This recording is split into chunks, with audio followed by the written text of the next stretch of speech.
Mungkin banyak dari kita yang sudah mengenal Cut Nyak Dien, namun tidak semua orang tahu kalau pahlawan perempuan dari Aceh yang dikenal dengan gaya perang gerilyanya ini ternyata makam Cut Nyak Dien berada di Sumedang, Jawa Barat. Bagaimana bisa seorang pejuang yang berperang di zona terbarat Indonesia bisa memiliki pusara di Pulau Jawa? Semua cerita bermula dari perjuangan bertahun-tahunnya yang harus terhenti setelah ditangkap di tengah hutan Aceh pada tanggal 6 November tahun 1905. Saat itu, kondisi Cut Nyak Dien pun sangat memprihatinkan.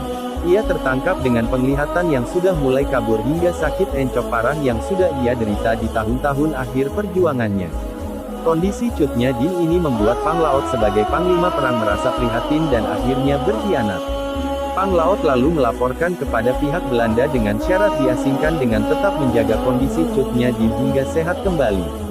Melansir dari jabarprof.go.id, Cut Nyak Dien diasingkan ke Sumedang pada tanggal 11 Desember tahun 1906.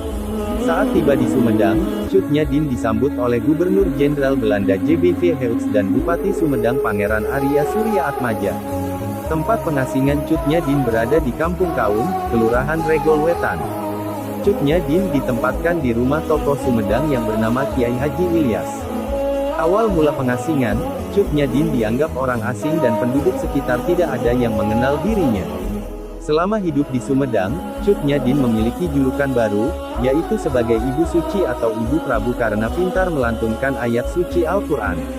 Keadaan Cut Nyak Dien di ujung masa hidupnya terus memburuk dengan rabun dan encok yang semakin parah dari hari ke hari. Hingga, pada akhirnya Cut Nyak Dien menghembuskan nafas terakhirnya pada tanggal 6 November tahun 1908 dan semayamkan di Kompleks Pemakaman Gunung Puyuh. Kompleks pemakaman ini juga merupakan tempat makam bagi para bupati atau keturunan kerajaan Sumedang. Lokasi pemakaman Gunung Puyuh ini masih di dalam pusat kota Sumedang tidak jauh dari alun-alun kota. Bagi kalian yang ingin mengunjungi makam Cut Nyak Dien, tak akan kesulitan karena banyak penunjuk yang bisa mengarahkan kita menuju makam. Untuk memasuki makam, kita tidak akan dipungut biaya apapun. Jarak ke makam Cut Nyak Dien dari gerbang masuk tidak sampai 10 menit dengan menanjak sedikit dan melewati makam-makam para raja Sumedang dan keturunan-keturunannya. Makam Cut Nyak Dien dibuatkan gerbang khusus dan terlihat cukup berbeda dengan makam-makam lainnya, bahkan dengan makam para raja. Terdapat juru kunci yang menjaga makam Cut Nyak Dien ini. Ada lonceng khusus yang bisa kita bunyikan untuk memanggil juru kunci makam jika saat berkunjung pintu makam dalam keadaan terkunci.